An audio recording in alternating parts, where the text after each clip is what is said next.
Hi வணக்கம். இன்னைக்கு பார்த்தீங்கன்னா, சிறகடிக்க ஆசை சீரியல் இன்னைக்கான எபிசோடு தாங்க பார்க்க போறோம். அதுக்கு முன்னாடி என்னோட சேனல சப்ஸ்கிரைப் பண்ணி வச்சுக்கோங்க. வாங்க கதைக்குள்ள போலாம். இப்ப பார்த்தீங்கன்னா, ரோகிணி வந்து அந்த ஃபினான்ஷியர் கிட்ட கெஞ்சிக்கிட்டு இருக்காங்க. இந்த மாரி கேஸ வாபஸ் வாங்க சொல்லி. அவரு என்ன பண்றாருன்னா, சிந்தாமணிக்கு ஃபோன போட்டு சொல்ல, அவங்க என்ன சொல்றாங்கன்னா, வந்த வரைக்கும் லாபம்னு சொல்லிட்டு நீங்க என்ன பண்ணுங்க, அவகிட்ட 10,00,000 கேளுங்க. ஏன்னா எப்படியும் கேஸ வாபஸ் வாங்கி தான் ஆகணும். மீனா வந்து என்ன மிரட்டிட்டு இருக்கான்ற மாரி சொல்றாங்க.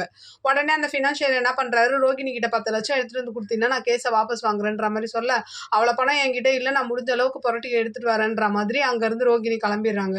அடுத்த சீன் பார்த்தீங்கன்னா, முத்து என்ன பண்றாரு, வீட்டுக்கு வந்து அவங்க அப்பா கிட்ட ஒரு லெட்டர் பேட் கேட்குறாரு. இந்த மாதிரி வந்து மனோஜ் என் கையெழுத்து போட்டதுல எனக்கு எந்த பிரச்சனையும் இல்லைன்ற மாதிரி ஒரு கையெழுத்து கேட்குறாரு.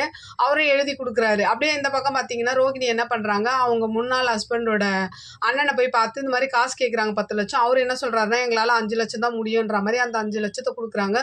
ரோகிணியும் தேங்க்ஸ் சொல்லிட்டு அங்கேருந்து வந்துடுறாங்க. இந்த பக்கம் பார்த்தீங்கன்னா, இவங்க மீனா என்ன பண்ணுறாங்க, அந்த சங்கத்தில் அந்த பூ கட்டுறவங்க இருப்பாங்க இல்லையா, அவங்களெல்லாம் கூப்பிட்டு வச்சு சிந்தாமணி மேலே கம்ப்ளைண்ட் கொடுக்கறதுக்காக கம்ப்ளைண்ட்ஸ் எல்லாம் வாங்கிட்டு இருக்கிறாங்க. அப்படியே அடுத்த சீன் வந்து ரோகிணி என்ன பண்ணுறாங்க, அந்த 5,00,000 எடுத்துகிட்டு வந்து சிந்தாமணி கிட்ட கொடுக்குறாங்க. இந்த மாதிரி வந்து கேஸை வாபஸ் வாங்க சொல்லுங்க. அவர் 10,00,000 கேட்டாரு, என்னால் 5,00,000 தான் முடியும். நீங்க மனோஜ் மேல இருக்கிற கேஸை வாபஸ் வாங்க சொல்லுங்க அப்படின்ற மாதிரி சொன்னதுக்கப்புறம் இவங்க என்ன பண்றாங்க, அவளை உட்கார வச்சுட்டு அந்த ஃபினான்ஷியர் கிட்ட போய் பேசுறாங்க. இந்த மாதிரி மீனாக்காக அந்த கேஸை வாபஸ் வாங்குற மாதிரி இருக்கக்கூடாது.